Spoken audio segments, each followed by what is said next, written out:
Welcome to Run the Adventure, a podcast about getting the most out of published modules for your tabletop role-playing game. I'm your host, Sid Razavi. Every episode I take a look at a module to show you where the fun is and how you might want to tweak it to suit your game. I hope even if you decide not to play this particular adventure, you will get some interesting ideas out of it. The following content is aimed at games masters or players who want to be games masters. So if this is a module you are going to play, this is the point when you should turn it off, tell your GM about it, and avoid all the spoilers. But if you're ready to step behind the screen, then there is no better time than right now. I've been running games for over 30 years, but my aim with every episode is to put myself in the shoes of a new GM. As well as breaking down the scenario and how it plays, I'll be peppering the discussion with useful advice for the relatively new GM who has to try to run this for their group. I hope the discussion will also prove interesting for veteran GMs who are looking for ideas for their own games as well. If you've listened to previous episodes before and liked what you've heard, can I ask you to please post a review on iTunes, Google Podcasts, Spotify, or wherever you get your podcasts? It would really help get the word out there and increase the audience for this pod. Thank you. But if this is your first episode, welcome, and I hope you like what you hear. Okay, now all that's out of the way, let's get to this episode's adventure. For this episode, we're going to be transported into the claustrophobic, cinematic adventure, Chariot of the Gods, for the Alien RPG from Free League. This adventure is part of the starter set for the game, but also available as a standalone PDF from DriveThruRPG.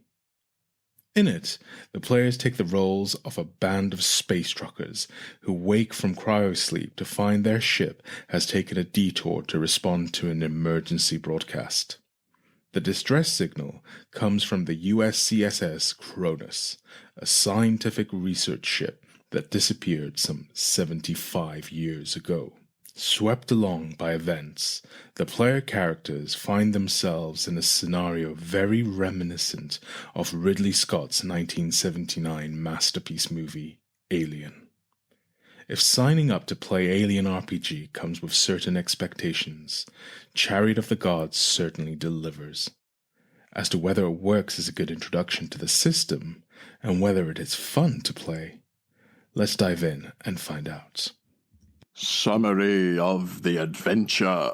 The crew of the Montero wake up expecting to be close to Sutter's world, where they are planning to offload a cargo hold full of tritium. But instead, they find they have been automatically redirected, as per company policy, to check out a distress signal coming from the Cronus. Their company man, Wilson, who is traveling with the crew plus their onboard computer, Mother, are insistent that the legally mandated directive to offer aid be followed. When they get to the Cronus, they find the ship is intact, but has lost power and has been floating through space for nearly 3/4 of a century. When the Montero's crew go to investigate the Cronus, they find some survivors plus signs of a strange turn of events involving some black goo. But before they can transfer the survivors back to their own ship, the Montero reactor explodes, leaving repairing the Cronus as the only viable way back home to Earth. Of course, what is really going on is that on board the Cronus are xenomorphic materials that Weyland-Yutani wants back. Their representative, Wilson, sees retrieving the Cronus as his big payday and a step up the corporate ladder. There are in fact 2 types of material on board the ship that the corporation desires.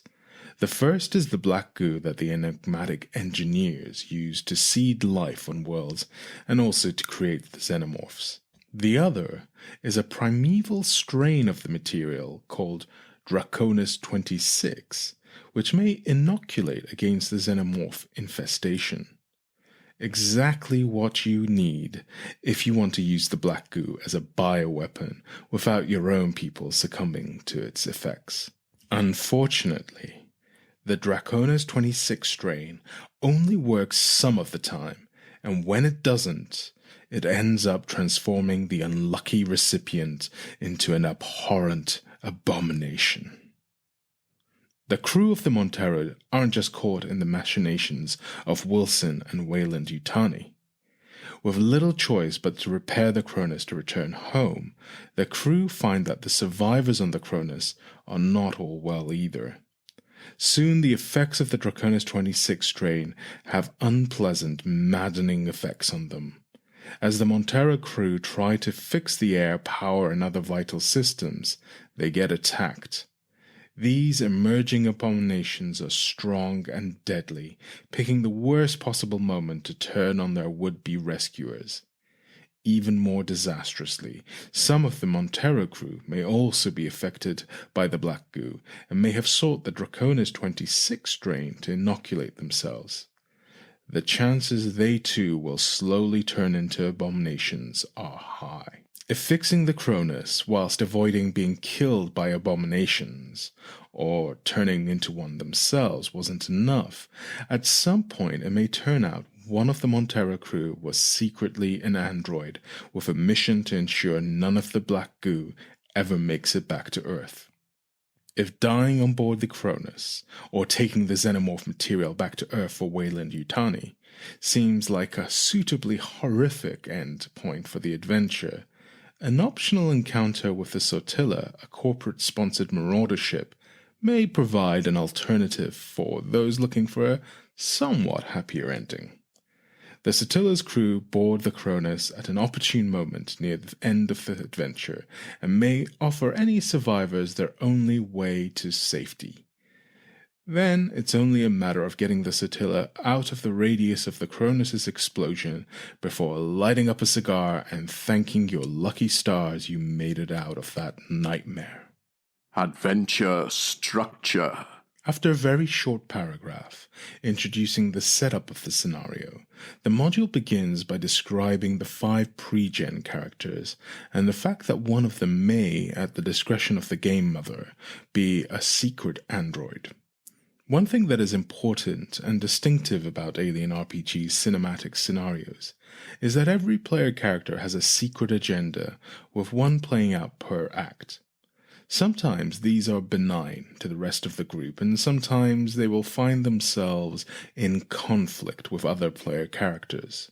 These agendas are a mixture of drives and motivations for guiding role-playing with a measurable success marker. In the spirit of good design that says if you want to encourage some behavior, you need to reward it, they net the player a story point at the end of the act if the GM believes they fulfilled that agenda's objective.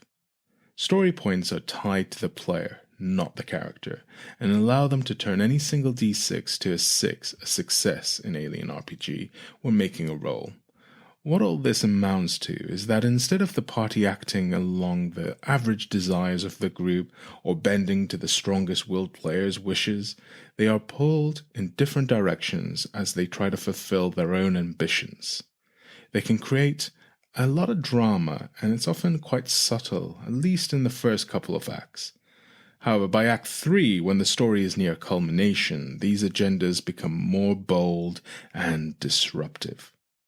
It's quite possible the player characters will come into conflict at some point if they play out these agendas.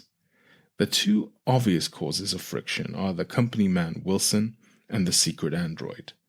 Both are working for their own interests, whatever it may cost the rest of the crew. The scenario writers do warn of the potential that this will lead to player versus player conflict. It is a fair warning, and this element may need to be removed for some groups.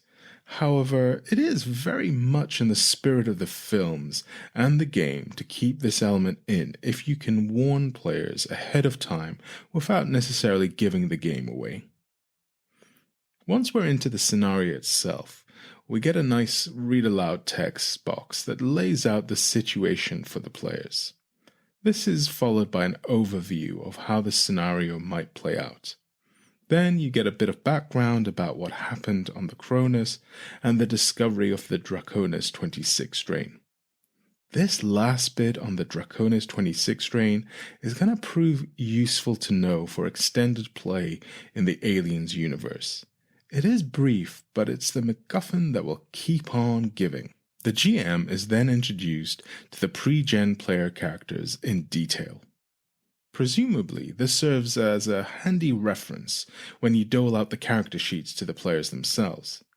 It's a little wordy for my purposes as the GM, and I can read the character sheets before the game or easily enough during the play if I'm playing online. The player character's spaceship, the Montero, is given a brief description with some details about its valuable but volatile cargo and the passageway that will let the players board the Cronus. There's also a map of the ship and a zoomed up version of the front section that includes the bridge, medlab, and gallery where the adventure begins. We're then treated to a who's who of the non-player characters, which includes the crew of the Cronus, who begin in cryosleep, and the crew of the Sotillo, who only come in towards the end of the adventure. There's a total of 10 major NPCs, 4 of which may not come into play at all, depending on whether you play the encounter with the Sotillo or not. I think this is a reasonable number to manage, and the way they are presented makes it easy enough to get the measure of them. Besides the necessary stats and a paragraph for backstory, they are also given a one-word personality description, plus a buddy and rival on their ship. This is plenty to go on for the roles they will play in this fast-paced scenario. The next section covers the Cronus in some detail, with every section on the large multi-deck map getting some description. I love the fact the interaction points here are really clear, and there is enough description to provide the necessary information without overwhelming the GM. In many ways, the Cronus is a multi-level dungeon in space, and once you see that, running it is pretty straightforward. The only thing that may trip you up is that you need to work out that the descriptions are listed in a non-alphabetical manner with no numeric keys. It begins with the main airlock entry point, which is great, and it seems plausible that the mother room is where the players would head to next before the air scrubbers, but then the decisions about ordering seem a bit arbitrary. This makes it pretty painful to look things up at the table without having some insight into the writer's view of how players may have explored the ship. A more sensible approach would have listed them in alphabetical order or used a numeric key, pointing out that the main entry point is the main airlock at junction A1. Furthermore, when events mention a location, a better means of linking the two would have been a kindness to the GM. On a PDF, you'd hope for hyperlinks, and in print, numeric location identifiers are just simpler to cross-reference. After reading through all the locations on the Cronus, we get the event section. This is divided into 3 acts, with some events being mandatory, but most being entirely optional. The 3-act structure is definitely one of the best things about this scenario. Not only does it provide clear pacing guidance for a GM, but it sets the expected tone to present to the players for each act. Act 1 is labeled Pandora's Box, which is appropriate given the players will unleash all the evils to come by opening up the airlock to the Cronus. There are some lovely beats in here, from spotting the Cronus to docking alongside it, then the to-be-expected discovery of death and the hints of disaster that plunged the ship deep into space. The act ends by fulfilling an expectation of the players. They witness a gruesome birthing of a xenomorph out of one of the Cronus's survivors. Act 2, The Long Night, is a mixture of discovering the truth about the ship and trying to get it repaired. There's an element of resource management here, with air being contaminated on board the ship, meaning the players have to rely on their own air supply. The mechanics for this in the Alien RPG are interesting in that the amount of air available is numerically defined but abstract. When tested, it may become more depleted until the point at which it runs out, causing severe health problems. This means resource management is a bit unpredictable and therefore a bit more dramatic rather than the mechanical bookkeeping that you find with torches in an old school dungeon. At some point in Act 2, the repair of the Cronus turns from being an optional exercise to being absolutely necessary for survival when the Montero's displacement drive malfunctions, giving the players 10 minutes to evacuate the ship, if they're still on there. Also, if they want to survive the imminent explosion, they will need to untether the Cronus and move it a safe distance away. There's very little the players can do to stop the Montero blowing up, and a kindly GM will make this apparent to them after they try a couple of things, like telling Mother to stop the countdown, or whatever else they think of. If the PCs are suspicious of why their ship just blew up, they will have to worry about this whilst dealing with the situation on the Cronus. If you play this early in Act 2, you will give the PCs a chance to try to fix some of the ship before the next turn for the worst happens. At some point, the remaining survivors on the Cronus will begin waking up if they haven't already, and perhaps join with the Montero crew. These survivors are going to start turning violent because of the effects of the Draconis 26 strain. This works best if the party is split up to deal with the various things that need to be fixed in parallel. In fact, this seems the most intuitive approach, and taking one of the Cronus crew as backup against the Xenomorphs, if there are more of them, seems sensible, right? For me, the attempt on a PC's life by one of the mad Cronus crew who is turning into an abomination seemed like a natural point to end Act 2. However, you may elect to have them meet Ava, the damaged synthetic on board the Cronus, to do a big reveal of what is going on. I'm not a fan of this approach for two reasons. One, I like to end sessions and acts in a story with action or disaster. It's nice to go out on a high and have the players either relieved they made it through the conflict or wondering if they will be able to survive the disaster next session. Ending with exposition may blow their character's mind, but is unlikely to faze the players, who by now have probably guessed enough of what is going on, given their background knowledge from the film's franchise.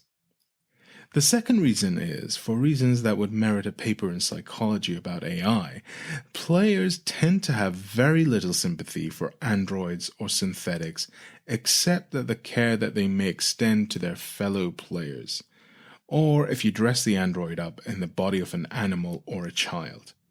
There are exceptions, of course, and players will always surprise you, but in the years of playing sci-fi and cyberpunk-themed adventures, most of my players will shrug their shoulders about the suffering of an android, at least when they did not cause it themselves. So Ava's situation will probably have little emotional weight, and it will quickly turn into an info-dumping exposition, despite whatever dramatic emphasis you try to put into her words. Anyway, your group may be different, and your dramatic skills may well be superior to mine. But I recommend introducing Ava early in Act 3, if you wish to introduce her at all. Act 3 is aptly named Divided We Fall, for it sees the culmination of all the secret agendas of both the player characters and the plots of the surviving non-player characters. The corporate stooge Clayton, who was rescued on the Cronus, will play her hand, trying to get the Draconis 26 strain back to Earth for Weyland-Yutani. The players may be conflicted, and some or all may mutiny if the suits try to push this agenda. The infections spread across the survivors, and it's a good moment for Lucas, the secret android, to try to contain the situation. By this point, the player characters will probably have completed the exploration and repair of the Cronus. There may be some xenomorphs and abominations still to fight, but the main source of conflict will come from each other and the NPCs. Where the GM was constantly throwing spanners into the works in Acts 1 and 2, here she can sit back and watch the players bring the whole thing to a suitable climax. If things are progressing well towards that end, I recommend you leave well enough alone and enjoy the show. However, you do have the option to introduce a late act variable in the form of the Sotillo, a mercenary ship that has been stalking the Cronus for some time. Only if it should be the case that the players seem to be dying a death of boredom or have somehow resolved matters early in some anticlimactic way. I'm not certain, but that seems unlikely, and the Sotillo encounter feels extraneous to the drama, whereas in my eyes it gives an obvious path to a happy ending, which makes all the things the players did to try to save themselves kinda meaningless. It feels a bit too much like Gandalf sweeping in and saving the dwarves to me, so it depends how you feel about that kind of narrative closure in your Aliens game. It may work for your group, or it may not. Snyder's Return is a tabletop role-playing game interviews and actual play podcast. We interview content creators, Twitch streamers, and fellow podcasters, and we put out our own actual play using a variety of different systems. So come and join us, come and have a listen. You can find us on Twitter at Return Snyder. You can find us on Instagram, Facebook, or check out our website at www.snydersreturn.squarespace.com. Where the fun is at. The scenario manages to capture the mood of the original Alien film beautifully. There are the space truckers being screwed over by the greedy, soulless corporation. There is the encounter with a ghost ship and the slow unraveling of what happened to it. Then the encounter with the alien, understated at first, then increasingly horrific. There's a discovery that one of the player characters is an android. Yet it doesn't seem stale because there are enough new elements introduced to throw players off. And besides, cliches in role-playing games work differently than in media. When you're playing the trope, it's fun. As an introduction to the Alien RPG system itself, it worked well, although a slightly simpler scenario, such as Hadley's Hope in the back of the core rulebook, would probably work better. Chariot of the Gods has a lot of things to keep track of for the GM, whilst also trying to learn the rules. Even with all the warnings I gave my players that this was my chance to learn the system as well, I did feel bad when I didn't have complete confidence in the rulings I made. However, this didn't seem to detract from the fun. The module does do its best to support the GM new to the Alien RPG, such as providing helpful hints about how to handle environmental conditions on the Cronus, and skill checks are clearly marked throughout. But I think newer GMs may find it a challenge all the same, as there are a fair number of moving parts to juggle. My advice would be to focus on just the Cronus NPCs. Get yourself a keyed version of the map and location descriptions on the Cronus, and take one act at a time. Overall, getting to grips with most of the Alien RPG rule set is not too arduous, and the only thing that slowed things down a bit was combat. There is a fair bit of combat in this scenario once you're into that second and third act. The finale of the first act provides a good taste of what combat may be like, but it pays to go over the rules before starting Act 2. The combat system is fairly fluid, and personally I like zonal combat on the large black-green maps as a middle ground between token-based combat on grids and theater of the mind. The production values of the maps, and indeed everything about this module, are top-notch. Free League have built a well-earned reputation over the past 5 years of producing high-quality gaming products.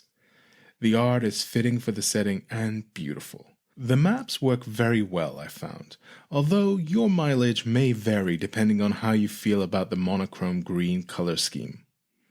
The crawl through the Cronus is a lot of fun, and with various ambushes and treachery possible throughout. The vibe of exploring this partial derelict where the power is off and the air is rotten works well. The tasks the players have to complete are arranged in a way that makes sense and spreads them thin. I found giving the players the map made a lot of questions about navigating the space redundant, so we could focus on the narrative and the real challenges. Although I thought there were a little too many events, and if you played them all, it would likely bog the game down too much. They were all interesting. Importantly, the linchpins of the mandatory events made sense. Whilst there is some inevitability about the events that will fire, the player characters have some freedom to resolve them in different ways. So losing the Montero is beyond the player's control. Much of the story, though, develops entirely up to them. A good sign of that is how surprised I was with the ending my group ended up producing. I mean, it wasn't that it wasn't foreseeable, but right until it happened, two other possibilities remained, and that is without me springing the Satillo on them. What doesn't work? I think I've already covered my criticism about how the entries to the Cronus are laid out, and that the Satillo event seems out of place. But these are both mild problems and don't detract too much from the scenario itself. I do want to address a potentially bigger issue that may be a worry for other GMs and needs some preparation to avoid if avoiding it is desired. The scenario throws players into an environment which is extremely hostile and with a number of bad rolls can turn out to be fairly lethal early on. On the one hand, you have the issues with air supply, and on the other, with becoming infected. As player characters become more exposed to the alien goo or the contaminated air, they have increasing chances of becoming hosts to parasitic xenomorphs. If they seek a cure through the Draconis 26 strain, they'll be as likely to doom their characters by becoming an abomination as curing them. Surviving all that, they will probably turn on each other in the final act. Player character death as early as the end of Act 1 is possible, and in my game that is exactly what happened. The Cronus crew, or any Montero crew that remained NPCs, provide ready backup characters, but it is possible you will go through the PCs and their backups a little too quickly. I do think players in horror games have, or at least should have, the expectation their characters may die, and so it's not like they're not ready to face that. And if they die without a ready backup character near the end of the third act, that is tolerable. They may be happy to listen without all the stress of deciding what to do and see how the story resolves itself. The danger to watch out for is if you have a terrible cascade of character deaths in the early parts of Act 2 and are left with only a small fraction of the players able to play, at which point some players are going to miss out on the rest of the scenario. To what extent that is a problem for your group, I leave at your discretion. However, I offer a couple of suggestions as to how it may be avoided without making the scenario any less horrific. Firstly, you have control about what events you will spring on the players and in what order. If they are struggling with one challenge, don't feel you have to throw another at them. Early on, they may be in good condition and able to take on multiple things happening nearly all at once. Later on, as their stress builds up and their resources are draining away, you may choose to wait for a different moment or skip an event altogether. Secondly, combats need not all be to the death. Neither the xenomorphs nor the enraged early-stage abominations have to necessarily go for the kill. They can and may strategically choose to withdraw even if they have the momentary advantage. Once they've got the jump on the isolated crew member and struck them hard, they can retreat rather than finish the job. You can rationalize this in a number of ways. They hear a noise, they're not at their full strength yet, and so on. More interesting, it serves the story to have wounded, tired, and stressed out survivors, more than corpses who have nothing further to add. The important point is that all the location-based encounters, NPCs, and events are tools in a box that can be used or not as you see fit, which really makes this a strength of the scenario I've slyly snuck into the what didn't work portion of the pod. How it played. We played the scenario over 2.5 sessions, and there were some challenges to overcome that had really nothing to do with the scenario itself. One player unfortunately bowed out just before we were to start, leaving the company man Wilson, an NPC. This actually worked favorably to the events around the Montero's destruction, but I do wonder what interesting interactions we would have had Wilson been player controlled. The other problem we had is one of the perils of internet play. One player who was playing the technician Kayla Rye lost internet connection in the middle of the first 2 sessions. As it happened, he was around long enough to get working on the air scrubbers and witness the chest burster. Kayla is a good workhorse character, and in fact, if you are short of players, not a bad one to make an NPC. Their technical skills may mean they will be stuck doing a shift of repairs while the other PCs get on with the other things. These 2 challenges did not detract from several stellar performances from my players. A natural star of the show was the pilot Leah Davis, whose stim addiction gave her plenty of motivation to be roaming the Cronus. A subtle but effective performance by the player really brought her alive. Another star turn was the secret android, who in my game was Lyron Kem. Lyron is the most humble crewmate and a real team player. That this was the randomly selected person for the android role really made for a cast of selfish bastards. The Captain Vanessa Miller died at the end of the first session and was replaced by the Colonial Marine Reed from the Cronus crew. Reed added a nice bit of muscular heft and relieved a nervous captain from the heavy responsibility of deciding what to do for the trapped Montero crew. The playthrough generated some very memorable moments, from Lyron and Reed being attacked by the enraged senior officer of the Cronus called Johns whilst outside the ship, to the sad death of Captain Vanessa, who was Leah's best friend. There were some tense moments, as in when Lyron was repairing the reactor in a radiation-heavy environment whilst trying not to give away his true android nature. These are just a few of the memorable, subtle moments amongst the carnage and destruction we witnessed, but it highlights the strength of the scenario with its blend of personal relationships and secret agendas on the roller coaster ride of the plot. By the second session, I felt more in control of the rules and the scenario's toolbox of events.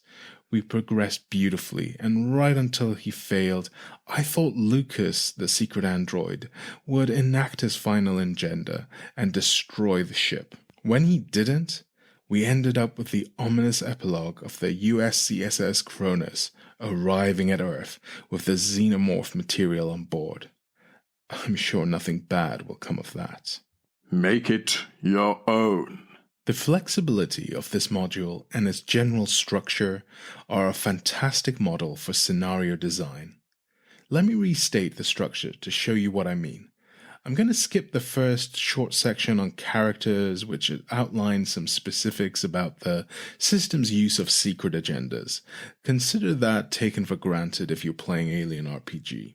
Instead, consider the way the rest of the scenario is presented.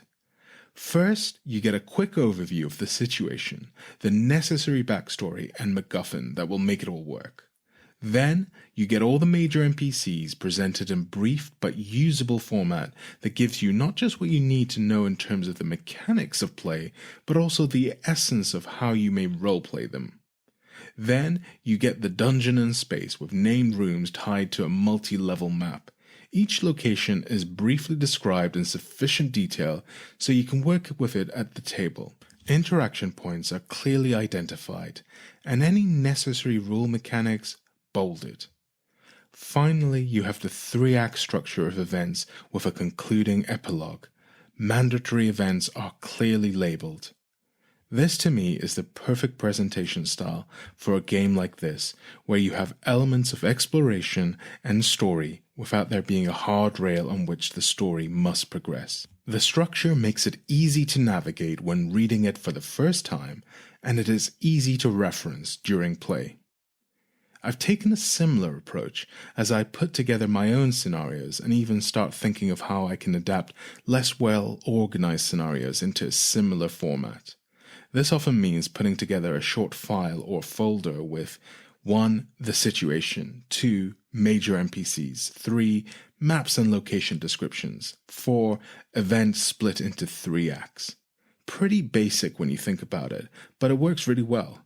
No longer am I scanning big blocks of text to find the motivation of that NPC. I'm not trying to work out how to bring the narrative alive whilst retaining player agency. Most importantly, the published scenario I've refitted into this structure becomes a toolbox for storytelling at the table rather than a track we must follow from start to finish. And finally, The Chariot of the Gods is a very enjoyable scenario, and as a first taste of the Alien RPG, it left me wanting more. I'll be honest, I have some questions about the system before I decide what I think about it. The expectation that there will be a xenomorph or something like a xenomorph makes me wonder how much value I'll get out of the setting. Stripped of the xenomorph and the lore around them, the game world is fairly bland and in some places a bit two-dimensional. The game system is promising and simple enough to be put to many uses. The stress mechanic, which improves player abilities at the cost of sending them spiraling into panic, works well in a short scenario, but I sense you would have to be very careful about de-stressing the player characters for longer scenarios. As I record this, I'm actually in the process of running the cinematic scenario Destroyer of Worlds, so I hope to report back with further thoughts on Alien RPG in the near future.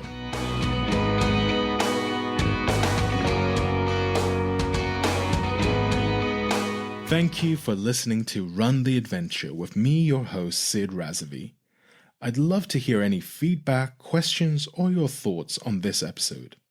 You can reach me on email, gm@runtheadventure.com, or find me on Twitter at RTA_podcast.